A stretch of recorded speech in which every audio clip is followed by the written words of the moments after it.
اعوذ باللہ من الشیطان الرجیم بسم اللہ الرحمن الرحیم یا ایہا الذین آمنوا کتب علیکم القصاص فی القتلى الحر بالحر والعبد بالعبد والانثى بالانثى فمن عفی له من اخیہ شیء فاتباع بالمعروف واداء الیہ بإحسان ذلک تخفیف من ربکم ورحمہ فمن اعتدى بعد ذلك فله عذاب علیم وَلَكُمْ فِي الْقِصَاصِ حَيَاةٌ يَا أُولِي الْأَلْبَابِ لَعَلَّكُمْ تَتَّقُونَ صدق اللہ العظیم رب اشرح لي صدری ویسر لي امری واحلل عقدۃ من لسانی یفقہوا قولی۔ سورۃ البقرہ کی آیت نمبر 178 اور 189 دو آیات آپ کے سامنے تلاوت ہوئی۔ دعا فرمائیے اللہ تعالیٰ آیات کا صحیح مفہوم عرض کرنے کی توفیق عطا فرمائے۔ اس سے پیچھے جو اللہ تعالیٰ نے پورے دین کا خلاصہ پیش کیا وہ یہ کہ تم کامل فرمانبردار اس وقت بنو گے کہ جب تمہارے عقائد ٹھیک ہوں، جب تمہاری عبادات، تمہارے اعمال ٹھیک ہوں، تمہارے لوگوں کے ساتھ معاملات ٹھیک ہوں اور تمہارے اخلاق ٹھیک ہوں۔ جب تم ان چاروں چیزوں میں کامل بنو گے تبھی تم کامل نیکوکار اور اللہ کے سچے ماننے والے اور متقی بن سکتے ہو، ورنہ اس کے علاوہ کسی بھی ایک شعبے میں تم کوتاہی برتتے ہو تو در حقیقت یہ تم کامل نہیں بن سکتے۔ اب اس کے بعد اس پورے دین کا خلاصہ پیش کر دینے کے بعد اب آگے اللہ تعالیٰ مومنوں کو احکامات دے رہے ہیں۔ ہمیں اور آپ کو اللہ تعالیٰ ایسے احکامات دے رہے ہیں جن احکامات کا تعلق ہماری ذاتی زندگی سے بھی، ہماری نجی زندگی، ہماری شہر کی زندگی، ملک کی زندگی، پورے قوانین وہ اگلی سورت کے آخری حصے تک آ رہے ہیں۔ اور دیکھیے سب سے پہلے جو اللہ تعالیٰ نے حکم دیا ہے وہ ایسا حکم ہے جو انسان کو یہ بتاتا ہے، اللہ یہ بتا رہے ہیں کہ انسان کی جان کی بڑی اہمیت ہے۔ دیکھیے شریعت محمدیہ اسلام یہ جان، مال، عزت، آبرو ہر چیز کی حفاظت کا ضامن ہے۔ اس کے ایسے احکامات ہیں کہ جن احکامات پر اگر انسان صحیح طریقے سے عمل کرے تو اس کی جان بھی محفوظ ہو، اس کا مال بھی محفوظ ہو، اس کی عزت، آبرو ہر چیز محفوظ ہو۔ آپ صلی اللہ تعالیٰ علیہ وآلہ وسلم نے حجۃ الوداع کا جو آخری خطبہ ارشاد، آپ نے ایک ہی حج فرمایا بعثت کے بعد، اس ایک حج میں جو آپ علیہ الصلوۃ والسلام نے خطبہ ارشاد فرمایا، دیکھیے آخری خطبہ ہو اور ایک ہی حج ہو اور پورے عرب ممالک سے مسلمان آ رہے ہوں تو آپ علیہ الصلوۃ والسلام کے جو اس میں الفاظ ہوں گے وہ بڑی اہمیت کے حامل ہوں گے۔ چنانچہ آج بھی جو حج کا خطبہ ہوتا ہے اس کو مسلمان بڑی اہمیت دیتے ہیں، غیر مسلم بھی بڑی اہمیت سے سنتے ہیں کہ اس دفعہ مسلمانوں کو ان کے حج میں کیا خطاب کیا جائے گا۔ آپ علیہ الصلوۃ والسلام نے جو خطبہ ارشاد فرمایا اس میں بہت سی باتیں تھیں، وہ بہت بڑی سبق آموز باتیں ہیں۔ ان میں سے یہاں سے متعلق جو بات آپ علیہ الصلوۃ والسلام نے فرمایا کہ ان دماءکم و اموالکم و اعراضکم و ابشارکم حرام علیکم، آپ نے فرمایا تمہارے خون، اے مسلمانوں تم سب کے خون، تمہاری عزتیں، تمہارا مال، یہ سب کے سب ایک دوسرے کے اوپر حرام ہیں، بالکل اسی طرح حرام ہے جس طرح یہ شہر مکۃ المکرمہ اس کی حرمت ہے، اس کی توہین کرنا حرام ہے، جس طرح یہ مہینہ ذو الحجہ کا مہینہ ہے اس کی ایک حرمت ہے، جس طرح اس دن کی ایک حرمت ہے، اسی طرح میں تمہیں کہتا ہوں کہ تم لوگوں کے خون، تمہاری عزتیں، تمہارے مال یہ ایک دوسرے کے اوپر حرام ہیں۔ آپ نے فرمایا، یہ فرمانے کے بعد آپ نے کہا کہ جاہلیت کے زمانے سے جو خون چلے آ رہے ہیں، جو بدلے چلے آ رہے ہیں، وہ ان سب کو میں تحت قدمی موزون، آج میں انہیں اپنے پاؤں تلے رونتا ہوں۔ آپ نے فرمایا آج کے بعد جاہلیت سے جو خون کے دشمنیاں چلی آ رہی ہیں ان سب کو ختم کرتا ہوں، اور سب سے پہلے میں اپنے چچا زاد بھائی ربیعہ بن الحارث ابن عبد المطلب اس کا خون معاف کرتا ہوں،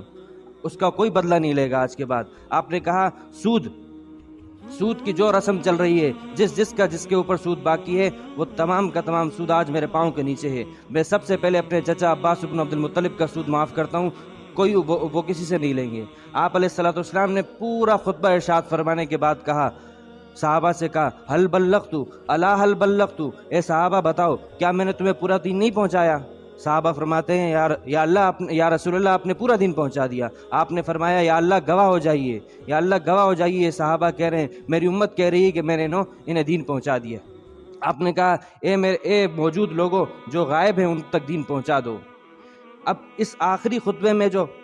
اہمیت کے ساتھ آپ نے جس چیز کو بیان کیا وہ یہ کہ انسان کی جان مال عزت، مومن نہیں، مومن سے بڑھ کر انسان کوئی بھی انسان ہے، اس کی جان مال عزت آبرو کی حفاظت ہے۔ کوئی کافر بھی ہو تو اس کو بھی جانی مالی نقصان بلا حق نہیں پہنچایا جا سکتا۔ اب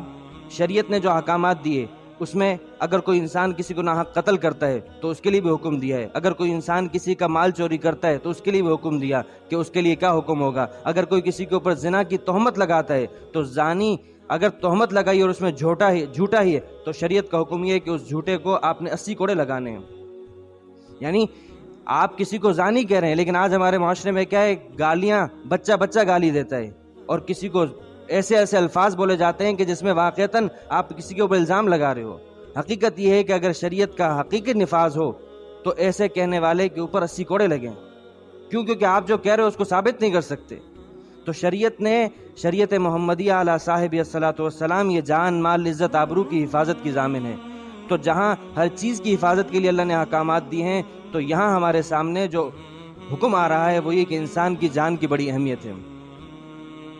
کسی بھی انسان، کوئی بھی مسلمان کی جان کو ناحق قتل نہیں کیا جا سکتا۔ تو بجائے قبل اس کے کہ ہم اللہ جو اس کا حکم بیان کر رہے ہیں اس سے پہلے ہم قتل کی معلوم کریں کہ قتل کتنا بڑا گناہ ہے۔ قرآن کریم سورۃ النساء میں فرماتا ہے وَمَن يَقْتُلْ مُؤْمِنًا مُتَعَمِّدًا فَجَزَاؤُهُ جَهَنَّمُ۔ اللہ فرماتے ہیں کہ جو شخص کسی مومن کو اس کے خون کو حلال سمجھتے ہوئے قتل کرتا ہے تو اس کے دنیاوی انجام تو اپنی جگہ پر، آخرت کا اس کا انجام سن لو، فجزاؤہ جہنم، پہلا اس کا انجام یہ ہے کہ اس کو جہنم اس کا انجام ہوگا، خالدن فیہا، ہمیشہ ہمیشہ رہے گا، غضب اللہ علیہ، اللہ کا غصہ، اللہ کی ناراضگی اس کے اوپر ہے، ولعنہ، اللہ کی لعنت ہے اس کے اوپر، وأعد لہ عذابا عظیما، اللہ نے اس کے لیے بڑا ہی عذاب تیار کر کے رکھا ہے۔ قرآن کریم اللہ تعالیٰ فرماتے ہیں سورۃ النساء کے اندر ہی، اللہ فرماتے ہیں انہ من قتل نفسا بغیر نفس او فساد فی الارض، کسی نے اگر کسی جان کا بغیر کسی حق کے، بغیر کسی وجہ کے اس نے قتل کیا ہے، جو کہ شریعت نے حقوق بیان کیے ان کے علاوہ قتل کیا ہے، تو اس نے گویا کہ پوری انسانیت کو قتل کیا ہے۔ قتل تو ایک جان کو کیا ہے لیکن فکأنما قتل الناس جميعا، اس نے پوری انسانیت کو قتل کر دیا۔ اور جس نے کسی ایک جان کو بچایا تو گویا کہ اس نے پوری انسانیت کو بچا دیا۔ آپ صلی اللہ تعالی علیہ وآلہ وسلم نے فرمایا کہ عام طور سے جب ایک اللہ کا حق ہے، ایک بندوں کا حق ہے، اللہ کے حقوق میں سب سے پہلا حساب قیامت کے دن نماز کے بارے میں ہوگا، لیکن جب بات بندوں کے حقوق کی آئے گی تو اللہ تعالیٰ سب سے پہلے حساب کریں گے تو خون کے بارے میں کریں گے کہ کس نے کس کا ناحق خون کیا تھا۔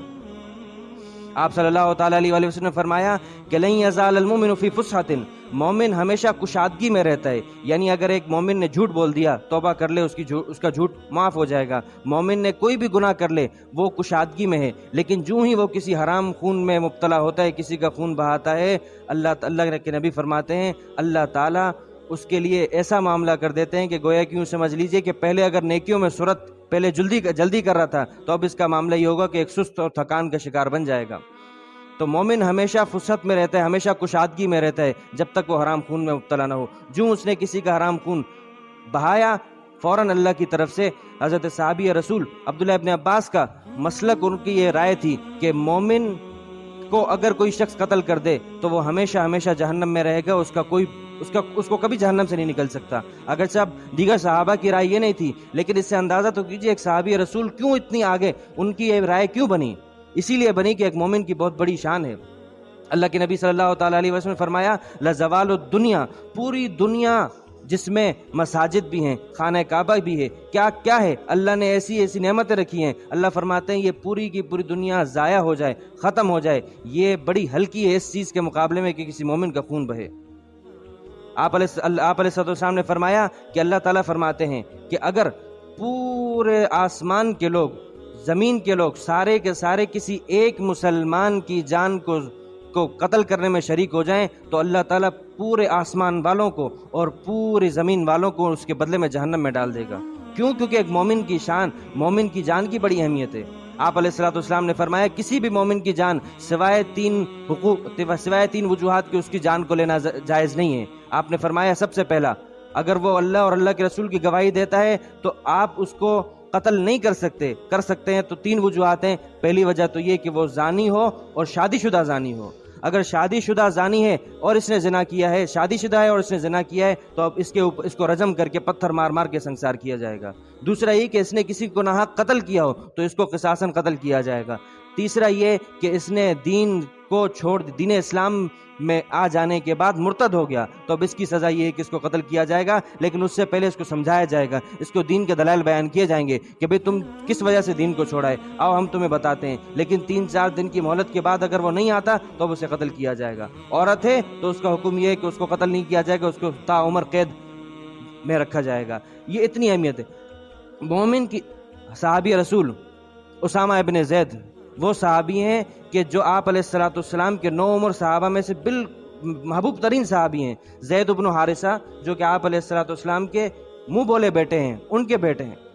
آپ علیہ الصلوۃ والسلام نے ان کو کبھی ایک لشکر کے لیے بھیجا کہ آپ جا کے وہاں کفار سے قتال کیجئے۔ یہ کہتے ہیں کہ میرے ساتھ ایک اور انصاری صحابی بھی تھے، ہم لڑ رہے تھے تو لڑتے لڑتے جو ایک کافر